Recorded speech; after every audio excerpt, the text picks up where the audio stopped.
Committee is back.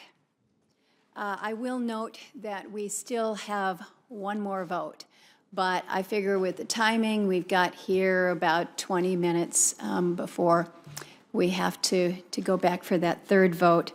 And I know many of my colleagues have indicated that they will be submitting questions for the record. So we'll see what we can do in this time period, see if we can't kick it out. But appreciate you giving the committee the indulgence here.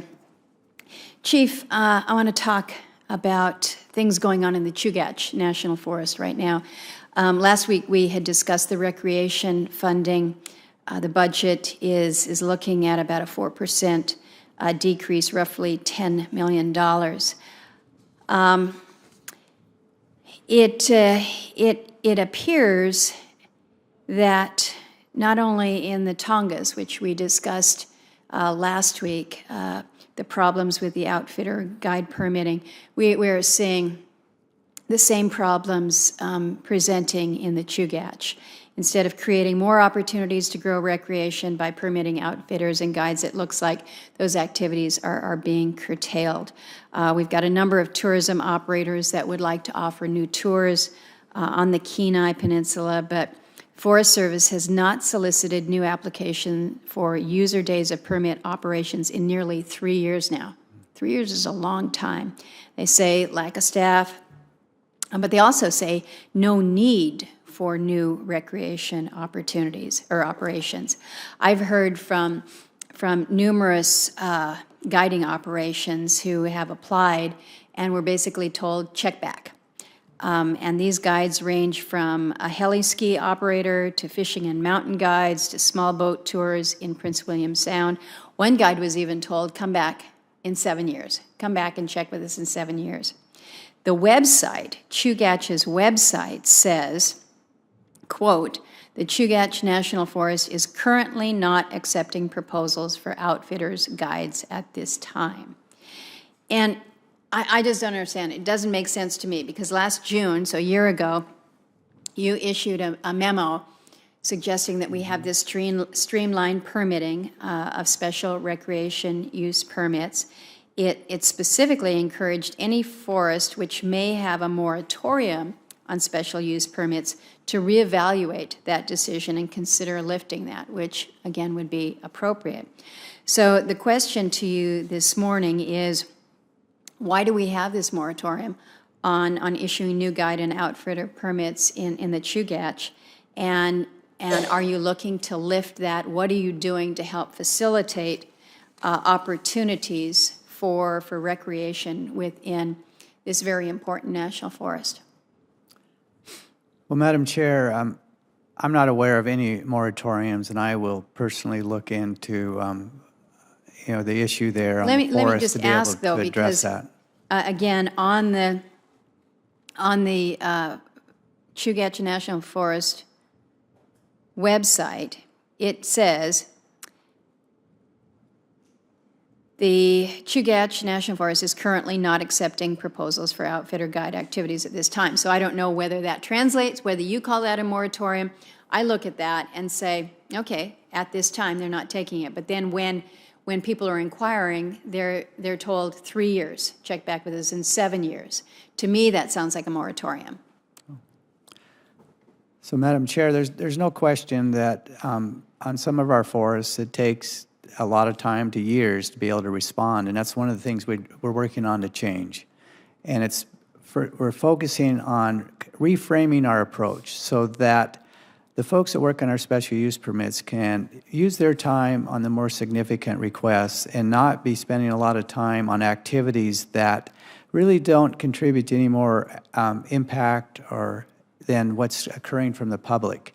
Well, and by doing that, we can free up our time to be able to address the requests that you just indicated, things like the heli-skiing operations that do take a little bit more work than some of our other activities. Well, I guess I'm even more confused because I look at some of these requests. Okay, maybe heli-skiing is in a different category, but you've got a small boat tour in Prince William Sound. You've already got existing, small boat tours there. Fishing and mountain guides. To me, these are not big considerations. They're not something brand new, carving new territory here. But they can be considerable economic drivers in terms of building out these tourism opportunities. And again, we've had so many conversations where we push so hard to try to get the timber cut up so that you can have jobs there. We're told by Forest Service, nope, don't be pursuing that activity. We want you to pursue the recreation opportunities. And then when these individuals, these operators try to put themselves forward to do just that, you're told, well, come back, check back in 7 years. So you just can't shut down the forests. You just can't. So some way or another, there's got to be an effort to revisit this. And again, I liked your memorandum from last year that says, hey, if there's been a moratorium, revisit this, look at it. So the question to you is whether you will relook at what is going on the Chugach right now. We definitely will revisit and look into that, and then also see what we need to do to be able to expedite addressing those applications. And I know that having less staff is not anything anyone wants to hear about, but it is a reality. And each year we receive over 6,000 special use applications that we have to process. And over the years, we've been able to actually reduce that backlog by about 33%. But that's still a lot of folks out there that we are not able to respond in a timely way. I understand that, and I'm asking you here this morning if you will commit to looking specifically to what's going on in the Chugach. I will. Thank you. Let me ask another Chugach issue, and this is one that you are also aware of. This is the Cooper Landing and Resurrection Pass Trail. For about 40 years now, we've been trying to clear a route to move the Sterling Highway near Cooper Landing on the Kenai Peninsula. This highway runs within feet of both the Kenai and the Russian River. This is an area where we've got about half of Alaska's population that flows through every year. One potential bypass route at Cooper Landing is the Juneau Creek alternative. It has the support of conservation, fishing, community groups, the Department of Interior, and the Department of Transportation. So there's a land exchange to adjust the boundary of Mystery Creek Wilderness is in the works. The one issue holding it up is an objection by the Forest Service because they say that the route would cross Resurrection Pass Historic Trail. But the trail isn't actually impacted because a bridge would be built over Juneau Creek Canyon so that the trail can then pass under the bridge. So I'm asking this morning if you will commit to having the Forest Service re-examine the agency's comments during the EIS process concerning the Juneau Creek alternative and commit to considering supporting that alternative in revised comments before Federal Highway. Well, Senator, it's my understanding that we have provided comments on all of the alternatives, but we do not have a position on any one of them, which is preferred. But we will look into this to make sure that there's a clear understanding of the comments that we've presented, but we do not have a position on any of them as a preferred. Well, I appreciate you saying that you will re-examine or relook at this. Again, this is a unique situation where virtually everybody else has come to a consensus position, and it's the Forest Service that is the only holdout here. So I just ask you to, again, re-examine. Let me shift down south to the Tongass.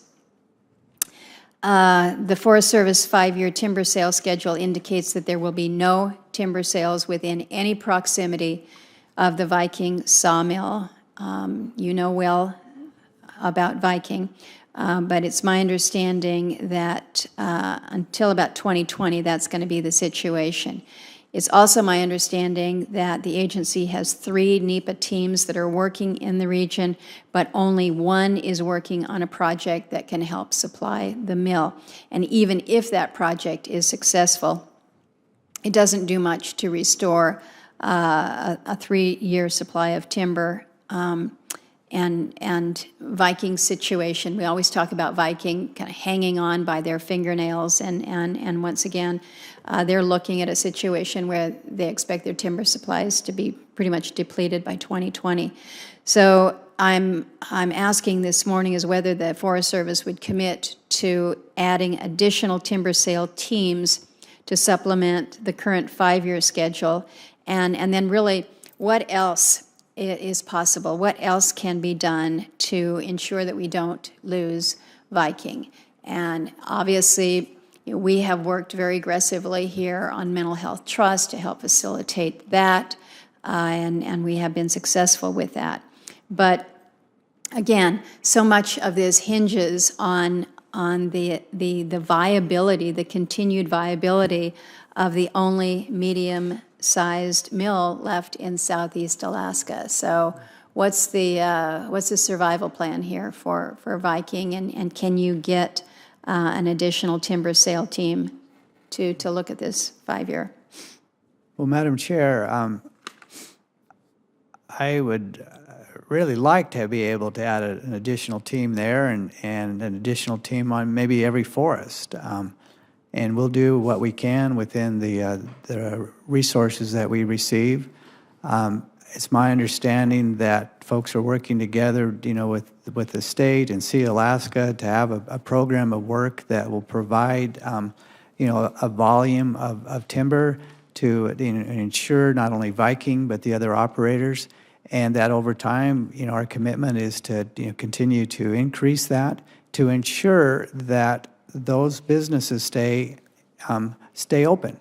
They're key to sustaining those communities. And so it goes way beyond just what we talk about here. This, the timber production on the Tongass, for me, is really essential to sustain communities. That's what it's about. And yes, it makes the use of a renewable resource. It provides, some wood locally. It provides a lot of jobs, but it sustains those communities.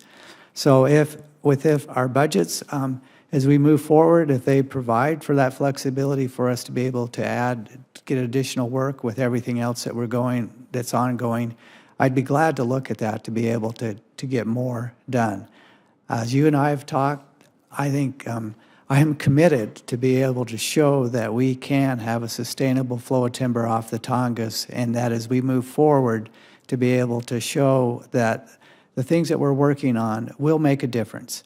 The work that we're doing with the state right now, that they're currently working through a Good Neighbor Authority to be able to do the cell layout, and also even the appraisal on a cell this year, so that we can learn from the state about their processes, so we can find additional efficiencies, not only in how we do our work, but then also with their appraisal system. It's one of the things that we need to also make some adjustments to our appraisal system, so that when we do put a sale up, we can ensure that it's something that's going to be viable, even if, like on projects like the Big Thorn that are over multiple years, we got to have the flexibility to be able to adjust the rate on those sales to ensure that they stay viable. So it's a combination of all of those things is what it's going to take to be able to ensure that we're doing everything we can to sustain those communities. Well, in recognizing your offer here to show us how we're going to make this all happen, I would ask that you help me with the kind of the rationale for the young growth transition and this assertion that it is somehow other going to be revenue positive. So I would ask you to provide me with the financial analysis for the young growth transition and whatever background supporting materials are out there that led to this position that you believe it will be revenue positive. Madam Chair, we'll be glad to provide that information. Good, thank you.